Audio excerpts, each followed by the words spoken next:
Hello students, welcome to Tiwari academy. तो अब हम प्रश्नावली 2.3 आरंभ करते हैं। चलिए सबसे पहले उसका हम प्रथम प्रश्न पढ़ते हैं। इस प्रश्न में आपको बोला गया है कि विभाजन एल्गोरिथम का प्रयोग करके निम्नलिखित प्रश्नों में px को gx से भाग देने पर भागफल तथा शेषफल ज्ञात कीजिए। तो अभी आप देखिए, पहले प्रश्न में आपको 3 भाग दिए हुए हैं और हर भाग में आपको 2 बहुपद दी हैं। एक px बहुपद है और एक gx बहुपद है, और आपको बोला गया है कि gx वाले बहुपद से आपको px वाले बहुपद में भाग देना है और जो भी भागफल तथा शेषफल आपके पास बचेगा उसको आपको बता देना है। तो देखिए, जिससे भाग देना है उसको अर्थात gx को आप यहां पर लिखेंगे, और जिसमें भाग देना है अर्थात भाज्य जो होगा अर्थात px को आप यहां पर लिखेंगे। तो ये तो अपना तरीका रहता है। अब हम यहां पर भाग देना सीखते हैं।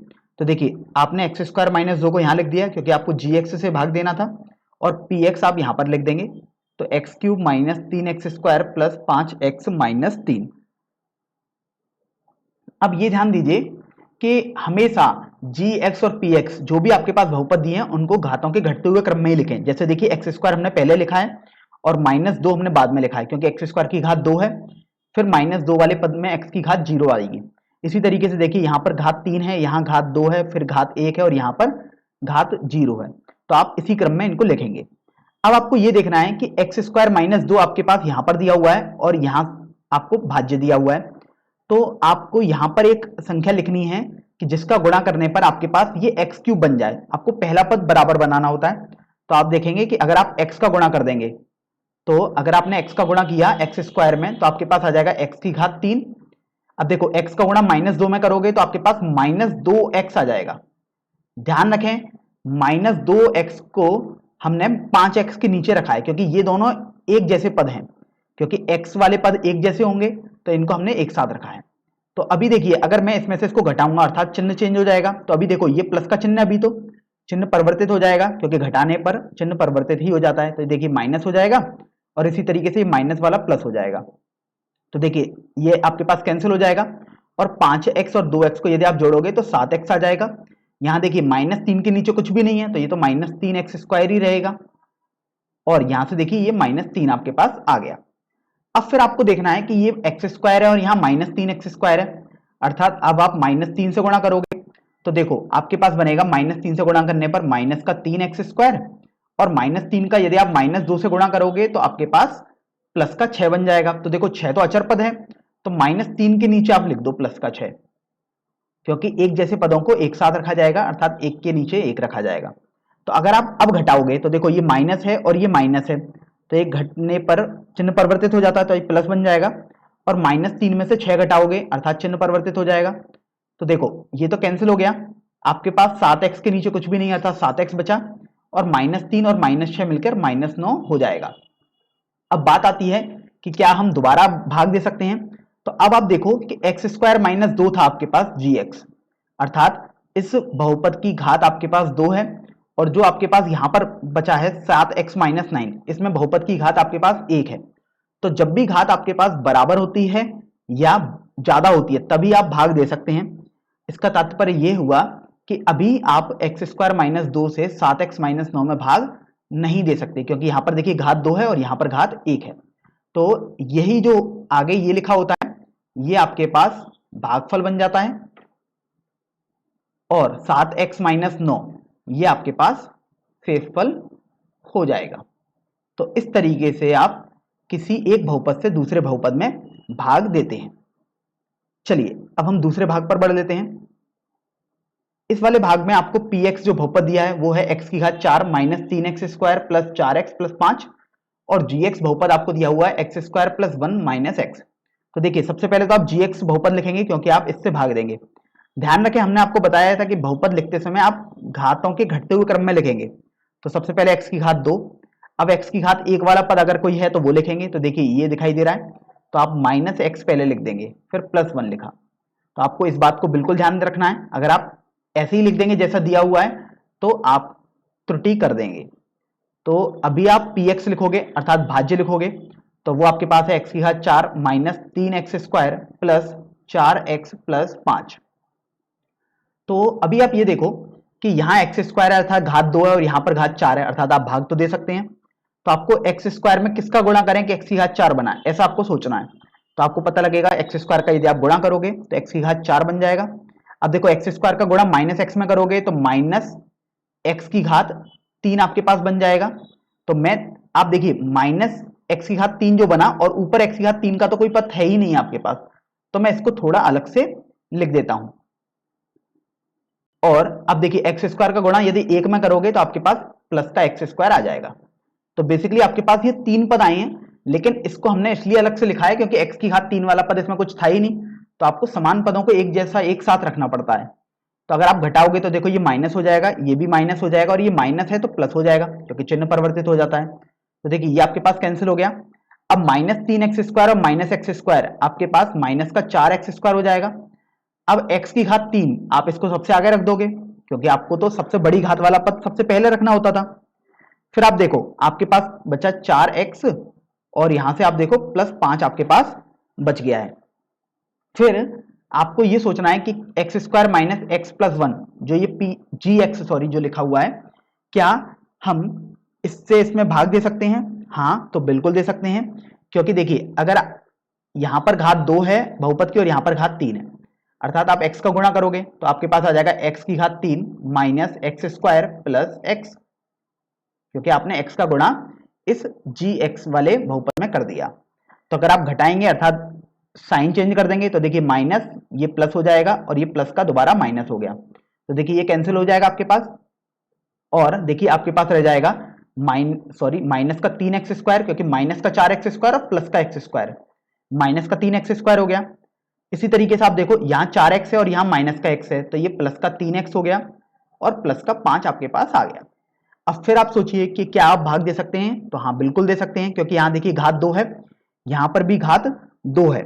आप तब तक भाग दे सकते हैं जब तक कि घात छोटी ना हो जाए, जैसे ही घात बड़ी या बराबर होगी आप भाग तुरंत दे देंगे। तो इस तरीके से देखो अगर आप -3 का गुणा करोगे तो आपके पास आ जाएगा माइनस का 3x स्क्वायर। अब -3 का गुणा आप माइनस एक्स से करोगे तो प्लस का 3x आ गया, और -3 का गुणा आप +1 से करोगे तो आपके पास माइनस का 3 आ जाएगा।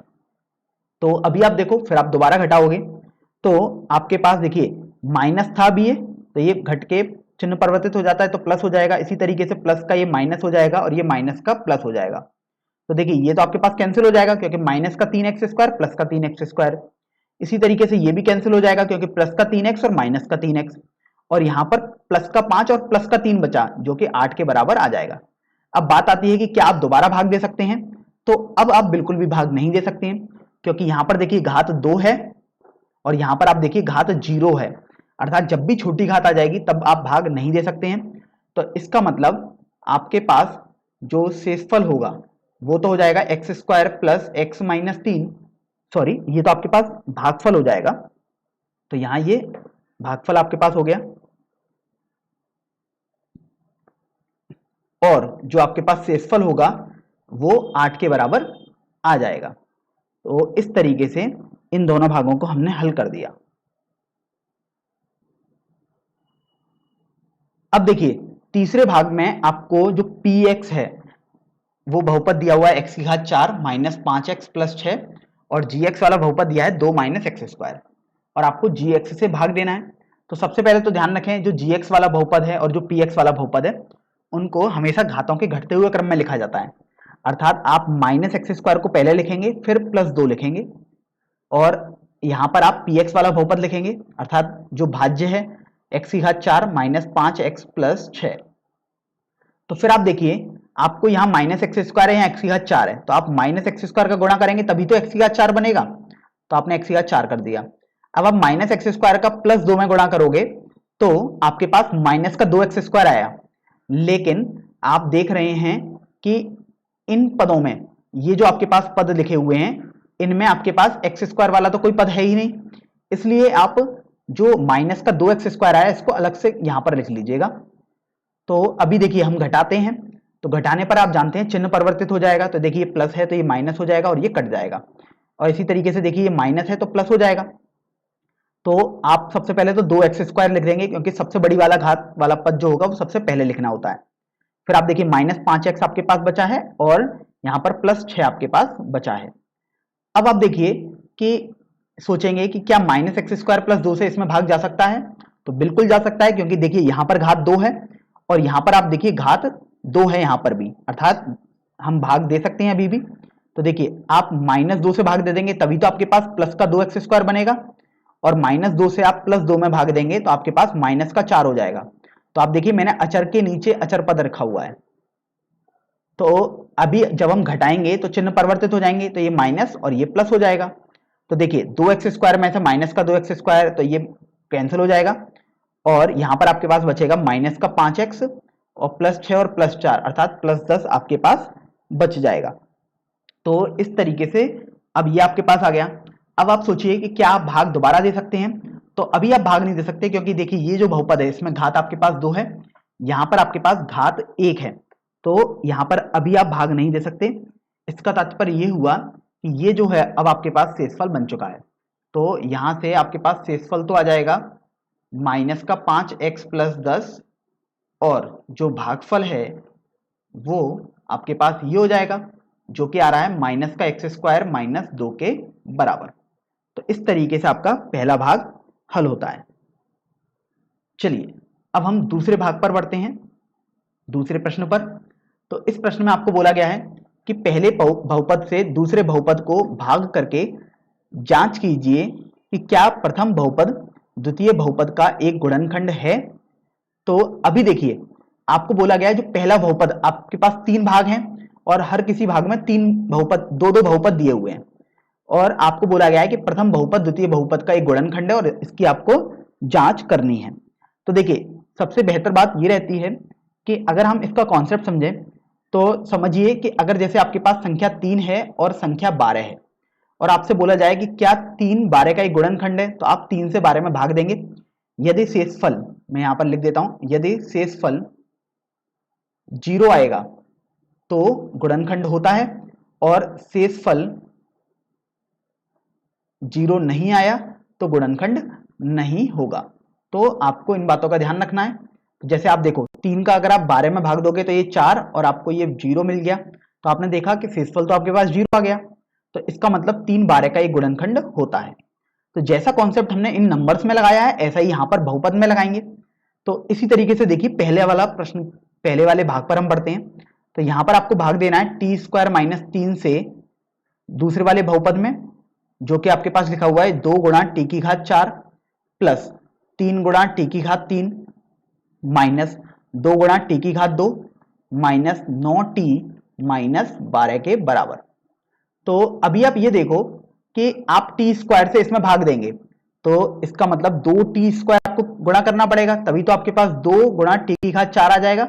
अब देखो 2t² का आप -3 में गुणा करोगे तो -6t² आएगा। तो देखिए आप इसके नीचे लिखेंगे, क्योंकि t² वाले पदों को एक साथ लिखा जाएगा।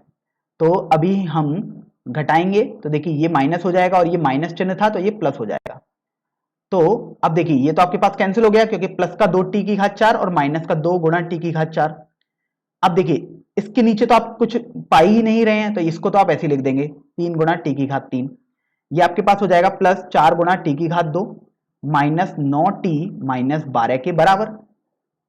तो अभी आप ये देखो कि t² से अब आपको इसमें भाग देना है, तो भाग तो चला जाएगा क्योंकि यहाँ घात 2 है और यहाँ पर घात देखिए 3 है अर्थात ज्यादा है, तो आप 3t का गुणा कर देंगे, तो आपके पास आ जाएगा 3 × t⁵। अब देखो 3t का आप -3 में गुणा करोगे तो माइनस का 9t आ जाएगा, तो आप t वाले पदों के नीचे ही t वाले पद लिखेंगे, इस बात का आपको विशेष ध्यान रखना है। तो अगर आप अब घटाएंगे तो देखिए चिन्ह परिवर्तित हो जाएंगे और यहाँ पर प्लस का हो जाएगा, तो देखिए ये तो कैंसिल और ये भी आपके पास कैंसिल हो गया, तो आपके पास केवल बचा है 4t² - 12।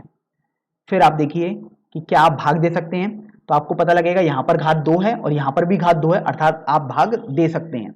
तो भाग देने के लिए अब आप +4 का गुणा यहाँ से कर देंगे, तो देखिए आपके पास आ जाएगा 4t² - 12। तो देखिए अब आप घटाते हैं, तो घटाने पर आप जानते हैं यहाँ प्लस का 4t² है, अभी घटाने पर ये चिन्ह परिवर्तित हो जाएगा और देखिए माइनस है तो ये प्लस हो जाएगा, तो देखिए ये कैंसिल और ये भी कैंसिल हो गया, तो आपके पास बेसिकली शेषफल कुछ भी नहीं बचा। तो आप बोल सकते हैं चूंकि शेषफल = 0 अर्थात आपने देखा कि शेषफल यहां पर 0 आ रहा है, इसलिए जो टी स्क्वायर माइनस 3 एक गुणनखंड होगा। अब गुणनखंड किसका होगा? तो ये स्वाभाविक सी बात है, जो यहां पर आपके पास बहुपद लिखा हुआ है भाज्य वाला, उसका एक गुणनखंड टी स्क्वायर माइनस 3 हो जाएगा। अब देखिए दूसरे भाग में आपको पहला बहुपद दिया है x square plus 3x plus 1, और दूसरा बहुपद आपके पास दिया है 3 गुणा एक्स की घात 4 plus 5x cube minus 7x square plus 2x plus 2। तो अभी आप x square plus 3x plus 1 से इस बहुपद में भाग देंगे, तो 3x की घात 4 प्लस 5x की घात 3 माइनस 7x की घात 2 प्लस 2x प्लस 2। तो देखिए सबसे पहले भाग देने के लिए आप ये सोचेंगे कि क्या आप इससे इसमें भाग दे सकते हैं? हाँ, तो बिल्कुल दे सकते हैं, क्योंकि देखिए घात यहां पर बड़ी है और यहां पर घात छोटी है। तो यहां पर आप 3x स्क्वायर का गुणा करेंगे इससे, तो आपके पास आ जाएगा 3 गुणा एक्स की घात 4 प्लस, अब देखिए 3x स्क्वायर का आप 3x गुणा करोगे तो 9x क्यूब आएगा, तो आप x क्यूब के नीचे लिखेंगे इसको। 3x स्क्वायर का अब आप 1 से गुणा करोगे तो आपके पास प्लस का 3x स्क्वायर आ जाएगा, तो x स्क्वायर वाले पदों को आप एक लाइन में लिखेंगे। तो अगर आप अब घटाएंगे तो देखिए यहां पर अभी कुछ भी नहीं है चिन्ह, अर्थात प्लस का चिन्ह है, तो देखिए ये माइनस हो जाएगा, तो ये आपके पास कैंसिल हो गया, ये माइनस हो जाएगा और ये भी माइनस हो जाएगा, तो ये आपके पास बचेगा माइनस का 4x क्यूब, ये बचा माइनस का 10x square plus 2x plus 2। तो बेसिकली आप इतना तो समझ गए कि आपको पहला वाला जो पद होता है वो बिल्कुल बराबर लाना होता है। तो अभी आप देखो, आप माइनस 4x का गुणा करोगे तभी तो आपके पास माइनस का 4x की घात 3 आ जाएगा, माइनस का 12x आ जाएगा, माइनस का 4x आपके पास यहां से आ जाएगा, यहां पर स्क्वायर आएगा। तो अभी देखिए आप घटाएंगे तो ऑब्वियस सी बात है ये वाला पद तो जीरो हो ही जाएगा, क्योंकि कैंसिल हो जाता है, ये प्लस हो जाएगा और ये प्लस हो जाएगा, क्योंकि चिन्ह परिवर्तित होता है। तो अभी आप देखो आपके पास बचेगा प्लस का 2x स्क्वायर, क्योंकि देखिए प्लस का 12x स्क्वायर है और माइनस का 10x स्क्वायर है, तो प्लस का 2x स्क्वायर आ गया, यहां पर प्लस का 2x और प्लस का 4x मिलकर प्लस का 6x बन जाएगा, प्लस 2 बन गया। फिर आपने देखा कि आप प्लस 2 का यदि गुणा करोगे तो आपके पास प्लस 2x स्क्वायर बन जाएगा। आपका यही उद्देश्य रहता है कि ये पहला पद आपके पास गुणा करने पर बराबर आ जाना चाहिए। तो अभी आप देखो 2 का गुणा 3x से करोगे तो आपके पास 6x आ जाएगा, और 2 का गुणा यदि आप 1 से करोगे तो आपके पास प्लस 2 आ जाएगा। तो अगर आप अभी घटाएंगे तो देखिए चिन्ह परिवर्तित हो जाएंगे, तो ये प्लस का माइनस, ये भी माइनस और ये भी माइनस, तो देखिए ये कैंसिल हो गया क्योंकि चिन्ह अलग है, बाकी न्यूमेरिकल वैल्यू सेम है, ये भी कैंसिल हो जाएगा और ये भी आपके पास कैंसिल हो गया। तो आपको यहां से समझ में आया कि जो आपके पास शेषफल है वो 0 है। तो आपने देखा चूंकि शेषफल बराबर 0 आया है, इसलिए आप बोल सकते हैं कि x square plus 3x plus 1 एक गुणनखंड है। तो इस तरीके से आपने दूसरे वाले भाग में जांच करी तो आपको पता लगा कि पहला जो बहुपद है वो एक गुणनखंड होगा दूसरे बहुपद का। चलिए अब हम अगले भाग पर बढ़ते हैं, भाग 3 पर। तो देखिए भाग 3 में आपको दो बहुपद दिए हुए हैं दोबारा, और यहां पर आपके पास बहुपद है x की घात 3 माइनस 3x प्लस 1, और दूसरा बहुपद है x की घात 5 minus 4x cube plus x square plus 3x plus 1। तो अभी आप देखिए x की घात 3 माइनस 3x प्लस 1 से आप दिए गए बहुपद में भाग देंगे, तो आपने यहाँ पर भाज्य में जो बहुपद आएगा वो लिखा x की घात 5 माइनस 4x की घात 3 प्लस x की घात 2 प्लस 3x प्लस 1। तो फिर आप देखिए कि अगर आप x की घात 3 का इसमें भाग देंगे तो आपको एक्स स्क्वायर से गुणा करना पड़ेगा, तभी तो आप ये वाला पद बिल्कुल बराबर बना पाएंगे। तो आपके पास आ जाएगा x की घात 5। अब देखिए एक्स स्क्वायर का गुणा आप माइनस 3x से करोगे तो आपके पास आ जाएगा माइनस का 3x की घात 3, और एक्स स्क्वायर का गुणा यदि आप 1 से करोगे तो आपके पास प्लस का एक्स स्क्वायर आ जाएगा। तो अभी आप ये देखो कि अगर आप घटाओगे तो ये तो माइनस हो जाएगा, क्योंकि अभी कुछ भी चिन्ह नहीं अर्थात प्लस का चिन्ह है, यहाँ माइनस है तो ये प्लस हो जाएगा और ये प्लस है तो ये माइनस हो जाएगा। तो आप देख रहे हैं यहाँ पर x की घात 5 और माइनस एक्स की घात 5 कैंसिल हो जाएगा, ये माइनस का 4x की घात 3 है और यहाँ प्लस का 3x की घात 3 है, अर्थात माइनस का x की घात 3 बचा, और देखिए प्लस का एक्स स्क्वायर और माइनस का एक्स स्क्वायर आपके पास यहाँ से कैंसिल हो जाएगा। तो आपके पास बचा है प्लस का 3x प्लस 1। फिर आप देखिए कि आप x क्यूब से क्या इसमें भाग दे सकते हैं, तो हाँ बिल्कुल दे सकते हैं, क्योंकि घात बराबर है दोनों बहुपद की, अर्थात आप भाग दे सकते हैं। तो देखिए आपको -1 का गुणा करना पड़ेगा, तभी तो आपके पास -x3 बनेगा। अगर आप -1 का गुणा -3x में करोगे तो आपके पास +3x आएगा, अर्थात आप x के पद नीचे ही लिखेंगे, x वाले पद, तो प्लस का 3x आपने लिख दिया। और -1 का गुणा यदि आप x में करोगे तो आपके पास -1 आ जाएगा। तो देखिए अगर आप अभी इनको घटाएंगे तो देखिए माइनस है तो ये प्लस हो जाएगा, प्लस है तो माइनस, और माइनस है तो प्लस हो जाएगा। तो आप यहां से देख रहे हो माइनस का एक्स क्यूब और प्लस का एक्स क्यूब, ये तो आपके पास कट जाएगा। इसी तरीके से देखिए प्लस का 3x है और ये माइनस का 3x हो चुका है अब, तो ये भी आपके पास कैंसिल हो जाएगा। और लेकिन यहाँ पर +1 है और यहाँ पर भी +1 है, यहाँ पर 2 आपके पास हो जाएगा। यहाँ पर आपको ध्यान रखना है, कुछ छात्र यहाँ पर 0 कर देंगे जल्दबाजी में, लेकिन आपको जल्दबाजी नहीं करनी है, क्योंकि देखिए प्लस का 1 है और ये प्लस का 1 हो चुका है चिन्ह परिवर्तित करने के बाद, तो प्लस का 2 आ जाएगा। तो यहां से आपने देखा कि चूंकि शेषफल आपका जो 2 आया है वो 0 के बराबर तो नहीं है। अब चूंकि शेषफल 0 के बराबर नहीं है, इसलिए आप बोल सकते हैं x3 माइनस 3x प्लस 1 एक गुणनखंड नहीं होगा। तो इस तरीके से आपने इस प्रश्न को भी हल कर दिया है। तो अब हम प्रश्न संख्या 3 हल करते हैं।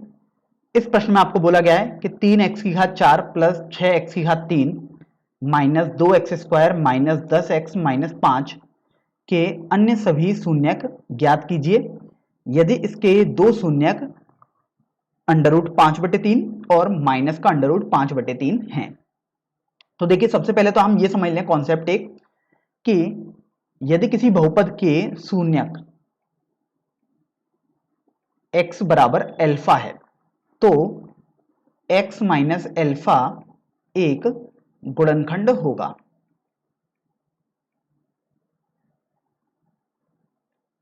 तो आपने जब इस कॉन्सेप्ट को समझा तो आप यहां से बोल सकते हो कि चूंकि शून्यक √5/3 है और माइनस √5/3 है, और देखिए x मैंने इसलिए लिखा है क्योंकि जनरली हमारे पास जो बहुपद रहता है वो x में रहता है।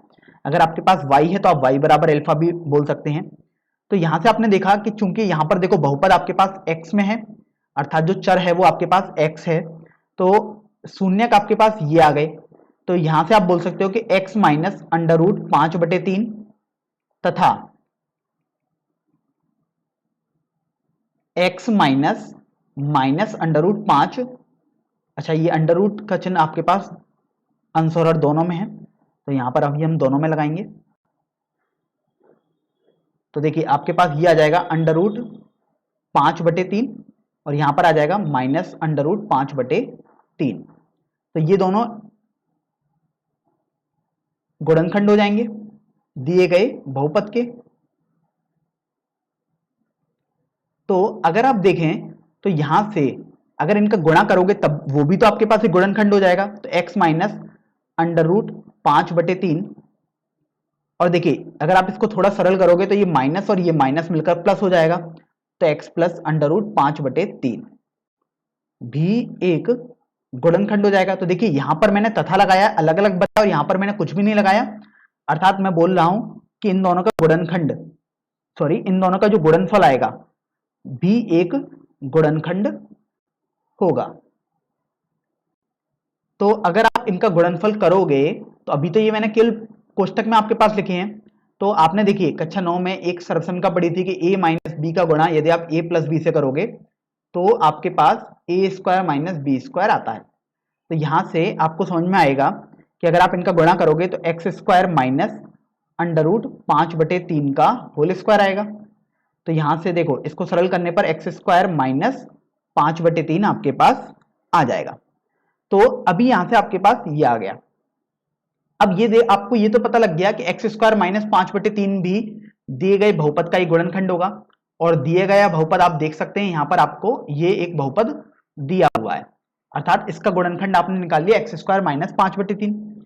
इसका तात्पर्य ये हुआ कि यदि आप x² माइनस 5/3 से इसमें भाग देंगे तो आपके पास शेषफल 0 आ जाएगा। तो चलिए अब हम भाग देते हैं। तो एक्स स्क्वायर माइनस 5/3 से अब आप भाग देंगे तो देखिए आपके पास आ जाएगा यहां पर भाज्य अर्थात जो बहुपद है 3 गुणा एक्स की घात 4 प्लस 6 गुणा एक्स की घात 3 माइनस 2 गुणा एक्स की घात 2 माइनस 10x माइनस 5। तो अभी आप देखिए यहां पर भाग दीजिएगा तो आपके पास आ जाएगा एक्स स्क्वायर से जब आप इसमें भाग देंगे तो 3x स्क्वायर का गुणा करना पड़ेगा, तभी तो आपके पास 3 गुणा एक्स की घात 4 आएगा।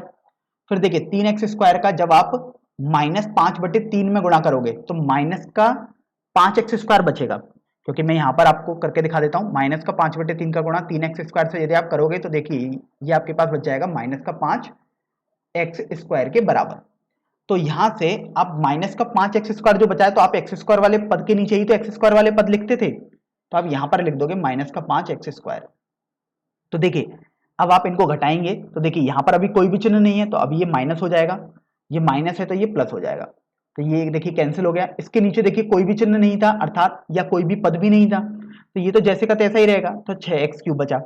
ये आपके पास प्लस का 3x स्क्वायर आ जाएगा, ये माइनस का 10x माइनस 5 आपके पास आ गया।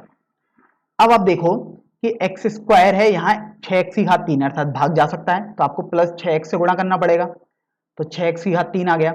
अगर आप 6x से माइनस 5/3 में गुणा करेंगे तो हम यहाँ पर आपको करके दिखा देते हैं। तो देखिए 3 से ये 6 2 हो जाएगा, तो ये माइनस का 10x आएगा, अर्थात आप इसके नीचे माइनस का 10x लिखेंगे क्योंकि x वाले पदों को x वाले पद के नीचे ही लिखा जाएगा।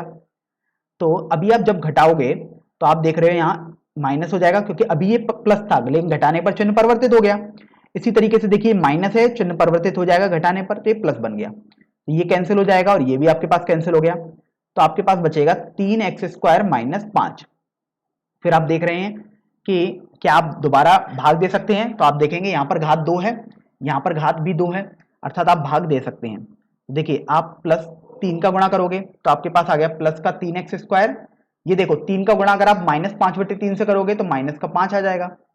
तो अगर आप घटाओगे तो ये चिन्ह परिवर्तित आपने कर दिया, तो आप देखिए आपके पास दोनों कैंसिल हो जाएंगे अर्थात शेषफल आपके पास 0 आ जाएगा। इसका मतलब ऑब्वियस सी बात है, स्वाभाविक था कि शेषफल आपके पास 0 ही आना था, तो क्योंकि ये तो आपके पास गुणनखंड आया था, इनका गुणनफल भी, इसका मतलब ये हुआ कि आप शेषफल प्रमेय से इसको लिख सकते हैं, जो बहुपद था वो हो जाएगा 3 गुणा एक्स की घात 4 प्लस 6 गुणा एक्स की घात 3 minus 2x square minus 10x minus 5 बराबर, आपने भाग दिया एक्स स्क्वायर माइनस 5/3 से, और आप देखिए जो आपके पास भागफल आया है वो आया है 3x square plus 6x plus 3, और शेषफल तो 0 आया है, तो आप शेषफल प्रमेय से इतना लिख सकते थे। अब ये प्लस 0 भले ही हमने लिखा है लेकिन हम इसको हटा भी सकते हैं बेसिकली, क्योंकि 0 को जोड़ने का कोई औचित्य नहीं है, क्योंकि कोई भी परिवर्तन तो होता ही नहीं है। इसका मतलब ये हुआ कि इसके जो 4 मूल आएंगे, देखिए 2 मूल तो यहां से आएंगे और 2 मूल या 2 शून्यक आप बोल सकते हैं यहां से आएंगे। तो देखिए यहां से तो आपने पता ही है आपको, क्योंकि प्रश्न में दिया था वहीं से तो आपने इसको बनाया है। तो देखिए x माइनस अंडर रूट 5/3 मैं एक बार ऐसे ही लिख देता हूं, और ये x प्लस अंडर रूट 5/3 आएंगे। ये अंडर रूट का चिन्ह आपके पास अंश और हर दोनों में है, तो इस बात का आप ध्यान रखें। अब यहां से 3x square plus 6x plus 3 आपके पास बचा है, तो चलिए इसको हम यहां पर ऐसे ही लिख देते हैं। तो जो बाकी के 2 शून्यक आएंगे अर्थात जो 2 मूल आएंगे, शून्यक को हम मूल भी बोलते हैं, वो आपके पास आ जाएंगे 3x square plus 6x plus 3 से। तो अभी आप देखो अगर आप चाहो तो 3 को कॉमन ले सकते हो, तो आपके पास बन जाएगा x square plus 2x plus 1, तो यहां से देखो 3। अब अगर आप इसके शून्यक निकालना चाहोगे तो आपके पास 2 तरीके हमने आपको बताए थे, एक तरीका था सीधराचार्य विधि से फॉर्मूले से, और दूसरा तरीका था गुणनखंड से। तो देखिए गुणनखंड यदि आप करोगे तो x square plus x plus 1 आ जाएगा, तो देखिए 3। अब यहां से आप x कॉमन ले लें इनमें, तो आपके पास बचेगा x प्लस 1, और यहां से आपको कुछ ऐसा कॉमन लेना है कि ये ही फैक्टर आना चाहिए, तो यहां से आपने 1 कॉमन लिया तो x प्लस 1 आपके पास बच गया। तो यहां पर आप देख रहे हैं कि x प्लस 1 अर्थात ये दोनों जो गुणनखंड है वो उभयनिष्ठ आप ले लोगे, तो आपके पास अगला जो गुणनखंड बचेगा वो भी x प्लस 1 ही बच जाएगा। इसका मतलब ये हुआ कि जो अन्य शून्यक हैं आपके पास जो आपको दिए हुए थे उसके अलावा, वो आपके पास हो जाएंगे, यहां से देखिए -1 आ जाएगा और यहां से भी आपके पास देखिए -1 आ जाएगा। इसका मतलब आपको इस बहुपद के चारों शून्यक पता लग गए, दो तो आपके पास दिए हुए थे और अन्य जो दो शून्यक होंगे वो -1 तथा -1 हो जाएंगे।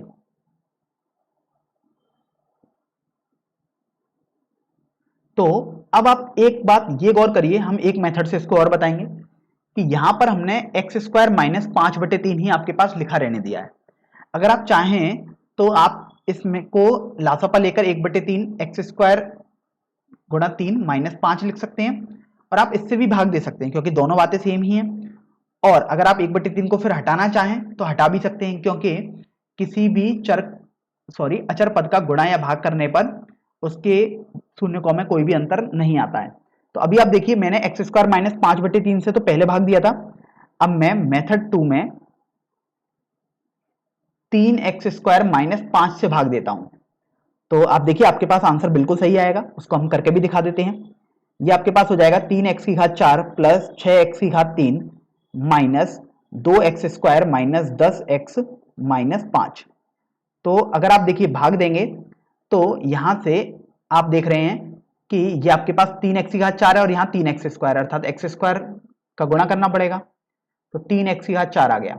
x² का यदि आप -5 में गुणा करोगे तो -5x² आएगा, तो आप x² के नीचे लिखेंगे, तो मैं यहां लिख देता हूं -5x² और इसको मैं यहां पर हटा देता हूं। तो अभी आप देखिए अगर आप इनको घटाएंगे तो चिन्ह तो परिवर्तित हो जाएगा, तो ये माइनस हो गया, ये प्लस हो जाएगा, तो ये 6x⁴ ये आपके पास प्लस 3x² -10x -5 आ गया। फिर आपने देखा कि आपको प्लस 2x का गुणा करना पड़ेगा, तो ये आपके पास 6x⁴ आ गया और 2x का गुणा यदि आप -5 से करोगे तो माइनस का 10x आ जाएगा। तो देखिए ये माइनस आ गया और ये प्लस, क्योंकि घटाने पर चिन्ह परिवर्तित हो जाता है। तो आपके पास यहां से बचेगा 3x² -5। तो अभी आप देखो अगर आप 1 का गुणा करोगे तो आपके पास 3x² आ गया और यहाँ -5 आ जाएगा। तो देखिए ये कैंसिल हो गया और ये भी कैंसिल हो गया, तो आपके पास शेषफल 0 आया।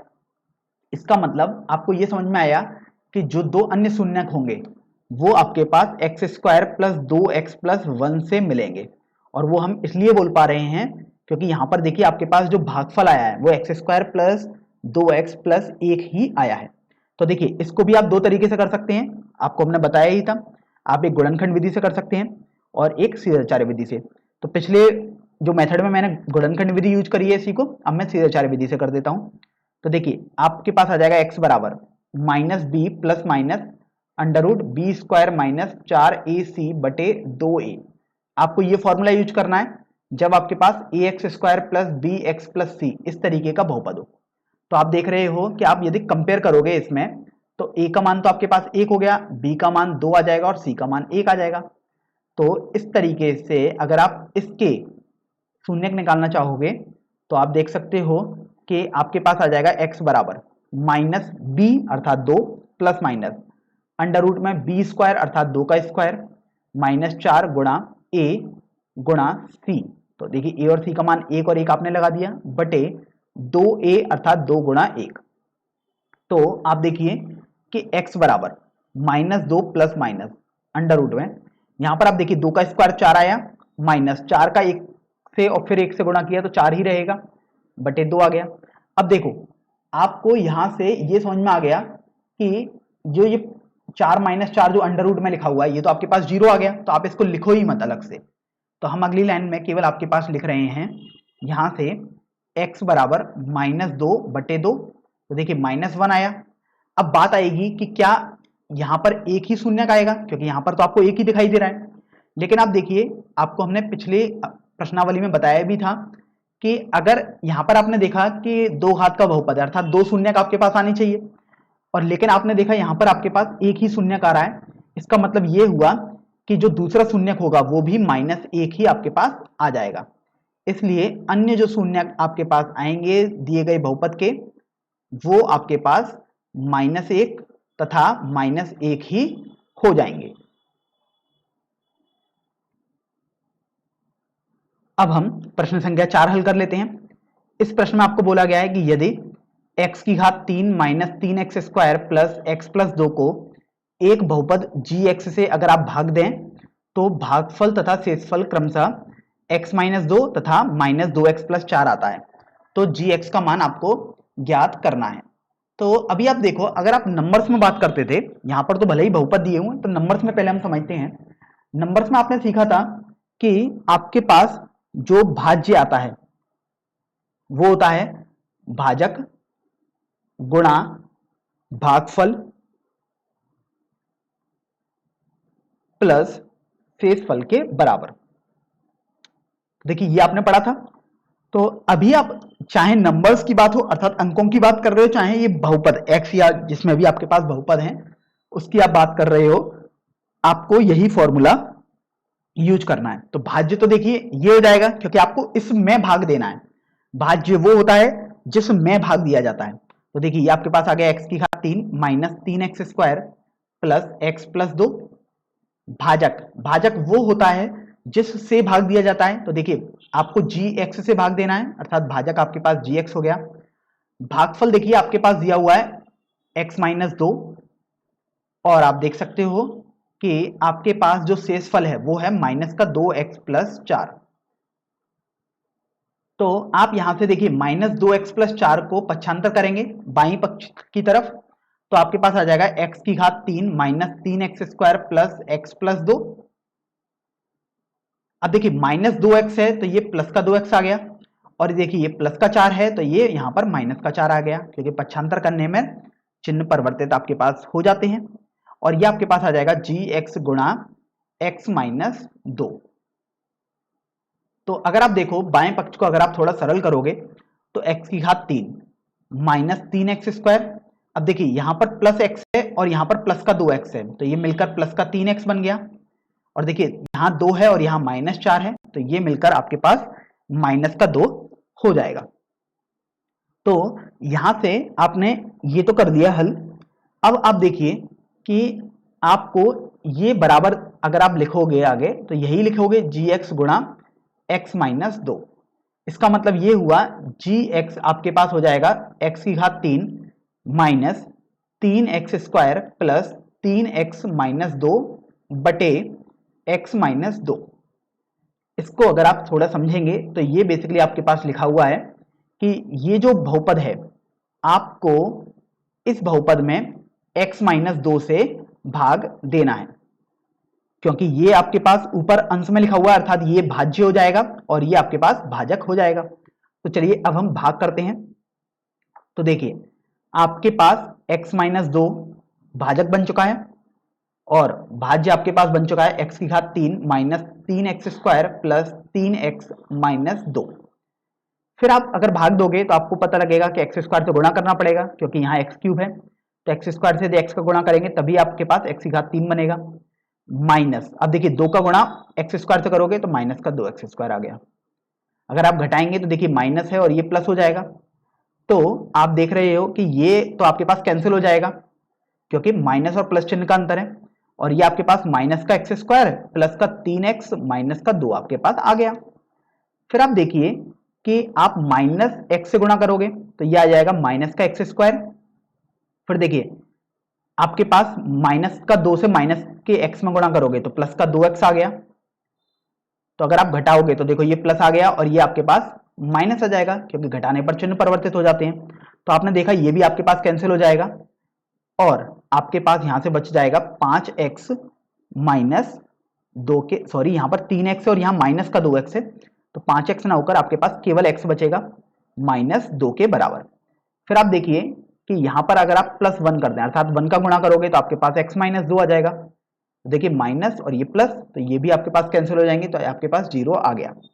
तो इसका मतलब आपने देखा कि gx जो होगा यही तो आपके पास आ जाएगा जो आपके पास भागफल आया, इसलिए यहां से gx का मान आपके पास आ जाएगा x² माइनस x+1। और आपको प्रश्न में gx निकालने को ही बोला गया था, अतः यही आपका आंसर हो जाएगा। तो अब हम प्रश्नावली 2.3 का सबसे अंतिम प्रश्न अर्थात प्रश्न संख्या 5 हल करते हैं। यहां पर आपको बोला गया है कि बहुपदों px, gx, qx तथा rx के ऐसे उदाहरण दीजिए जो विभाजन एल्गोरिथम को संतुष्ट करते हो। तथा, और यहाँ पर आपको पास 3 केस दिए हुए हैं, अर्थात 3 स्थितियां दी हुई हैं। तो सबसे पहले तो आप ये समझ लीजिए, आपके पास जो px दिया हुआ है, जो gx दिया हुआ है, qx दिया हुआ है और rx दिया हुआ है, वो क्या क्या है, क्योंकि यहाँ पर कुछ भी बताया तो नहीं गया है। तो देखिए, अगर आप जनरल नोटेशन के हिसाब से समझेंगे तो px आपके पास भाज्य हो जाएगा, gx आपके पास भाजक है, qx आपके पास भागफल है और rx आपके पास शेषफल है। देखिए, qx इसका नाम इसलिए पड़ा है क्योंकि q से कोशेंट होता है, जिसको हम अंग्रेजी में कोशेंट ऐसे लिख दिया, हिंदी में जिसको हम भागफल बोलते हैं, और rx इसके लिए बोलते हैं इसको क्योंकि अंग्रेजी में शेषफल को रिमाइंडर बोलते हैं। तो इसलिए यहां से आपको शेषफल और भागफल तो समझ में आ गया, आपको इसको थोड़ा ध्यान रखना है। तो देखिए, आपने एक फॉर्मूला पढ़ा था कि जो भाज्य होता है अर्थात px बराबर भाजक गुणा भागफल होता है, अर्थात gx गुणा qx आएगा, प्लस शेषफल आता है, तो शेषफल आपने rx लिख दिया। अब आप यहां से सबसे पहले तो ये समझ लें कि जो आपको ये प्रश्न दिया गया है, इस प्रश्न में आपको बोला गया है कि ऐसे उदाहरण आपको देने हैं जो विभाजन एल्गोरिथम को संतुष्ट करते हो। तो आपके पास जरूरी नहीं है जो आपने हल किया हो वही आपकी उत्तर पुस्तिका में लिखा हो, ऐसे आपके पास अनगिनत उदाहरण ऐसे हो सकते हैं जो इन संभावनाओं को संतुष्ट करते हो। तो आप बिल्कुल भी निश्चिंत रहें कि आपका सवाल गलत हो सकता है या सही हो सकता है, क्योंकि वो केवल आपके करने पर डिपेंड करता है कि आप कैसे उसको सही कर रहे हैं या गलत कर रहे हैं। क्योंकि अगर आप उत्तर पुस्तिका में देखेंगे तो हो सकता है आपका आंसर मैच ना करे, क्योंकि उदाहरण तो आपके पास काफी सारे हो सकते हैं। तो देखिए, सबसे पहला हम भाग पर बढ़ते हैं। सबसे पहले भाग में आपको दिया हुआ है कि घात px बराबर घात qx के बराबर। तो अभी आप यहां से देखो कि घात px का मतलब ये है जो px वाला बहुपद है उसकी घात और जो qx वाला बहुपद है उसकी घात बराबर होनी चाहिए। तो देखिए, यहां पर बराबर का चिन्ह लगाएं, तो यहां पर ये समझ में आ गया कि जो px वाला बहुपद है और qx वाले बहुपद की घात बराबर होगी। तो अभी आप यहां से ये देखो कि px अर्थात इसकी घात और qx वाले बहुपद इसकी घात बराबर है। इसका तात्पर्य तो आपके पास ये हुआ कि जो gx वाला बहुपद है इसकी घात आपके पास 0 आनी चाहिए, क्योंकि मान लीजिएगा, मैं आपको समझाने के तौर पर एक उदाहरण के तौर पर बताता हूं कि px वाले बहुपद की घात 5 है, तो मान लीजिएगा आपने x की घात 5 प्लस समथिंग करके px लिखा है, बराबर आपको qx वाले बहुपद की घात बराबर दी गई थी, तो चलिए qx वाले बहुपद की घात भी आपने 4x की घात 5 प्लस समथिंग करके ऐसे लिख दिया। अब यहां gx बचा है और यहां आपके पास rx बचा है। अब यहां से आपको मैं rx को थोड़ा अलग से लिख देता हूं प्लस करके, प्लस rx आपके पास बचा है। फिर आप देखिए कि यहां से अगर आप गुणा करेंगे, gx की आप घात कुछ भी मान लेंगे बहुपद की, तो गुणा करने पर तो घातें जुड़ती हैं। अगर आपने gx के बहुपद की घात 1 मानी तो ये वाले पूरे बहुपद की घात 6 हो जाएगी, क्योंकि 1 और 5 जुड़ के 6 हो जाएगा। अर्थात चूंकि ये 5 है और आपको बोला गया है ये भी 5 ही रहना चाहिए, इसका मतलब आपको समझ में आया कि gx वाले बहुपद की घात 0 आनी चाहिए। इसका मतलब gx एक अचर होना चाहिए। तो यहां से आपको ये समझ में आ गया कि gx वाला जो बहुपद होगा वो एक अचर होगा। तो अब देखिए, अब आप ऐसे बहुत सारे उदाहरण लिख सकते हैं। तो जैसे देखिए, px आप कोई भी बहुपद मान सकते हैं, आप मान सकते हैं 5 घात वाला बहुपद, आप हो सकता है 2 घात वाला बहुपद मान लें, आप 10 घात वाला बहुपद भी मान सकते हैं। लेकिन मैं आपको उदाहरण के तौर पर एक सरल सा तरीका बता देता हूं कि आपको थोड़ा कम मेहनत भी लगे। तो आप सबसे कम घात का मतलब 1, 2 ऐसी 3 घातों वाला एक बहुपद कोई सा भी मान सकते हैं। जैसे मान लीजिएगा हमने 2 घात वाला बहुपद कोई भी मान लिया, x square plus 4x plus 8, हमने इसको मान लिया, ये हमने px मान लिया। अब चूंकि qx आपको दिया हुआ है, तो देखिए qx भी हमने यहां पर आपके सामने qx तो अभी हम नहीं मान सकते क्योंकि वो तो rx पे डिपेंड करेगा। तो देखिए, हमने हमको gx यहां से पता लग गया है कि gx एक अचर है, तो gx चूंकि एक अचर है तो ये आपके पास आपने कुछ 3, या आप मान सकते हैं इसको 1 मान सकते हैं, आप चाहें तो 1 मान सकते हैं। तो देखिए, आपने इसको 1 लिख दिया। अब यहां से आप देखो कि अगर आप जी एक्स से पी एक्स में भाग देंगे, तो देखिए जी एक्स से पी एक्स में भाग देंगे तो आप कुछ ऐसे लिखेंगे। चलिए अब इसको हम थोड़ा हल कर लेते हैं। तो 1 से आपको x square plus 4x plus 8 में भाग देना है। तो देखिए अगर आप यहां पर इसको 3x square plus 4x plus 8 कर लीजिएगा, क्योंकि थोड़ा आपके पास सरल हो जाएगा, तो आप यहां से 3 और यहां पर भी 3 आप कर लीजिएगा। तो देखिए आपके पास यहां से आ जाएगा, एक्स स्क्वायर का गुणा करोगे तो 3x स्क्वायर आ गया, तो ये हो गया। आपके पास 4x प्लस 8 बचा है। तो अभी आप ये देखो कि प्लस, अब आप 4x है यहां पर, यहां 3 है आपके पास, तो आपको ये देखना है कि किसका गुणा आप करें, तो 4x आपके पास बनेगा। तो आपको समझ में आएगा कि 4x बटे 3 का गुणा आप कर दोगे, तो 4x आपके पास बन गया, प्लस यहां से आपके पास 4x ही बचेगा क्योंकि एक ही पद है। तो अभी आप देखो ये तो आपके पास कैंसिल हो गया और ये आपके पास 8 बचा। तो अभी आप 1 का गुणा कर दोगे, सॉरी 2 का गुणा हो जाएगा, क्योंकि 8 में तो 3 से भाग देंगे तो 2 बार चला जाएगा, तो ये 6 आ गया और ये 2 बचा। तो अभी आप देखो कि जो आपके पास QX आया है अर्थात भागफल है, वो आप देख सकते हो आपके पास आया है एक्स स्क्वायर प्लस 4x बटे 3 प्लस 2। तो आप देखो जो QX वाला बहुपद है और जो PX वाला बहुपद है उसकी घात आपके पास बराबर आ रही है, क्योंकि आपको यही बोला गया था। और RX अर्थात जो आपके पास शेषफल बचेगा वो आप देख सकते हो आपके पास 2 आया है। तो इस तरीके से आपका पहला भाग हल हो गया। चलिए अब हम दूसरे भाग पर बढ़ते हैं। देखिए दूसरे भाग में आपको दिया हुआ था कि घात QX बराबर घात RX। तो अभी आप ये देखो कि घात QX और घात RX आपको बराबर दिया हुआ है, अर्थात इसका मतलब ये हुआ कि जो आप PX बराबर QX गुणा GX प्लस RX लिखते हैं, उसमें आपके पास जो भागफल है और जो आपके पास शेषफल है उसकी घात आपको बराबर दी हुई है। तो देखिए उदाहरण के तौर पर आपको फिर ये समझ में आएगा कि सॉरी QX तो आपके पास ये है, ये तो आपके पास भाजक है GX, तो यहां से इन दोनों की घात आपके पास बराबर दी हुई है। तो ये समझ में आया कि आपको अगर इनकी घात बराबर है तो PX आपके पास GX के बराबर होना चाहिए, अर्थात PX की घात और GX की घात बराबर होनी चाहिए। तो चलिए उदाहरण के तौर पर हम मान लेते हैं PX की घात आपने मान ली 2x square minus 4x plus 3। आप मान सकते हैं 5 घात का भी, 10 घात का, 7 घात का, कितने भी घात का मान सकते हैं, लेकिन हम एक उदाहरण के तौर पर आपको एक सरल करके आप बता रहे हैं। और GX आपने मान लिया x square minus 2x plus 2 के बराबर। तो अभी आप ये देखो कि PX की घात और GX की घात आपने बराबर कर दी, तो आपके पास देखना QX और RX की घात सेम ही आएगी। चलिए करके देख लेते हैं। तो इसका मतलब था GX से आपको PX में भाग देना है। तो देखिए अब हम भाग देते हैं, तो आपके पास आ जाएगा x square minus 2x plus 2 से आपको PX अर्थात 2x square minus 4x plus 3 में भाग देना है। तो देखिए 2 आपके पास आ गया 2x square minus 4x plus 4। अब आप देख सकते हो ये तो कैंसिल हो जाएगा, ये प्लस हो गया, ये भी कैंसिल हो गया और ये माइनस हो गया, तो ये आपके पास माइनस का 1 बच गया। तो आप देख रहे हो कि यहां पर जो ये है आपके पास QX और जो ये -1 है ये है आपके पास RX अर्थात शेषफल, और ये है आपके पास भागफल। मैं लिख भी देता हूं यहां पर, और ये आपके पास शेषफल आ गया।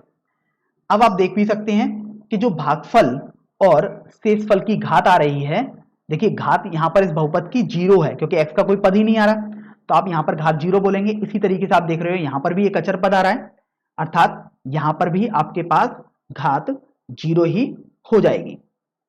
तो इस तरीके से आपने दूसरा भाग भी हल कर दिया। चलिए अब हम दूसरे भाग के बाद अगले भाग पर बढ़ते हैं। तीसरे भाग में आपको बोला गया है कि घात RX बराबर आपके पास 0 होनी चाहिए। देखिए तीसरे भाग में लिखते हैं घात RX बराबर 0। इसका मतलब ये बोला गया है कि जो RX वाला बहुपद है उसकी घात 0 आनी चाहिए। तो देखो आपने तो सीखा था कि PX बराबर QX गुणा GX प्लस RX। तो अगर आप देखो कि इसकी घात तो आपके पास जो रिमाइंडर अर्थात जो शेषफल है उसकी घात 0 है, उस वाले बहुपद की घात 0 अर्थात इसकी घात 0 आनी चाहिए। इसका मतलब ये हुआ जो px की घात है वही qx और rx gx की घात की गुणनफल के बराबर आनी चाहिए। तो देखिए एक उदाहरण आपके पास हमने पिछले प्रश्न में दे ही दिया था। देखिए यहां पर भी देखिए rx की घात तो 0 ही आ रही है, तो आप चाहें तो यही उदाहरण लिख सकते हैं, लेकिन मैं यहां पर आपको और समझाने के लिए एक दूसरा उदाहरण ले लेता हूं। तो देखिए यहां से आप यदि px को 4x² माइनस 8x प्लस 9 बोल दें और gx को यदि आप 2x² माइनस 3x प्लस, यहां पर मैं 4x लिख देता हूं, प्लस मान लीजिएगा आपने 2 बोल दिया। तो अभी आप ये देखो कि अगर आप gx से px में भाग देंगे तो आप कुछ ऐसे लिखेंगे। तो अब हम भाग देके देखते हैं। तो 2x² माइनस 4x प्लस 2 से आप 4x² माइनस 8x प्लस 9 में भाग देंगे। तो देखिए आपके पास आ जाएगा यहाँ 2, तो यहाँ 4x² माइनस 8x प्लस 4 आ गया। तो अभी आप देखो ये माइनस कट गया, ये प्लस, तो ये भी आपके पास कैंसिल हो जाएगा और ये माइनस हो गया। तो 9 में से यदि आप 4 घटाओगे तो 5 आ जाएगा। तो आपने देखा कि ये आपके पास qx है, तो qx के बारे में तो तीसरे वाले उसमें कुछ बोला ही नहीं था। ये आपके पास 5 है, अर्थात इसका मतलब ये हुआ यही तो आपके पास rx हो जाएगा। तो यहां पर आपको समझ में आ गया कि rx की घात आपके पास 0 आ जाएगी। तो देखिए एक तो आपने उदाहरण ये सीख लिया, मैं एक दूसरा उदाहरण आपको बता देता हूं कि आप ध्यान रखें जब भी आपके पास एग्जाम्पल 2 करके मैं आपको समझा देता हूं। जब भी आपको बोला जाए कि rx की घात 0 है या 5 है या 3 है, कुछ भी आपको बोले, तो यहां पर आपको बोला गया है कि rx की घात 0 है अर्थात rx एक अचर होना चाहिए, अर्थात 2, 3, 5 ऐसे टाइप का कुछ भी होना चाहिए। तो यहां से ये समझें तुरंत कि जो आपके पास gx आएगा उसकी घात आपके पास इसकी घात से एक बड़ी तो कम से कम होनी ही चाहिए। अब चूंकि यहां पर घात 0 है अर्थात आप बोल सकते हो कि जो gx वाले बहुपद की घात आएगी वो या तो 0 आएगी या सॉरी 0 नहीं, हाँ 0 भी बोल सकते हैं, या आप 1 बोल सकते हो या 2 बोल सकते हो या 3, मतलब आपको ये समझ में आ गया कि इसकी घात उससे बड़ी ही आनी चाहिए। तो आप देखिए अगर गलती नहीं करना चाहते तो 0 को आप हटा दें, 1 या 2 या 3 या ऐसे करके कोई सी भी बड़ी घात लिख सकते हैं। 0 वाली घात भी संभव हो सकती है लेकिन उसमें कहीं कहीं जगह आपको थोड़ा सोचना पड़ेगा।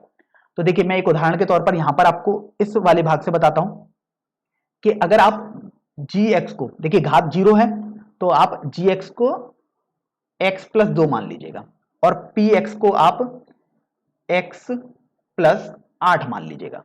तो अभी देखिए बहुत आसान बन गया ये समझना अपने लिए। तो अगर आप x प्लस 2 से x प्लस 8 में भाग देंगे तो आप देख सकते हो ये एक बार जाएगा तो x प्लस 2 आ जाएगा और ये आपके पास 6 आ जाएगा। तो आप देख रहे हो यही आपके पास शेषफल आ जाएगा क्योंकि अब तो आप भाग दे ही नहीं सकते। तो इसका मतलब यही आपके पास rx आ गया। तो यहां से आप देख रहे हो कि rx की घात आपके पास 0 आ चुकी है। तो यहां से आपको ऐसे उदाहरण लिखना भी आ गया कि जहां पर आपके पास कोई भी स्थिति दे सकते हैं और आपको एक उदाहरण लिखना होगा।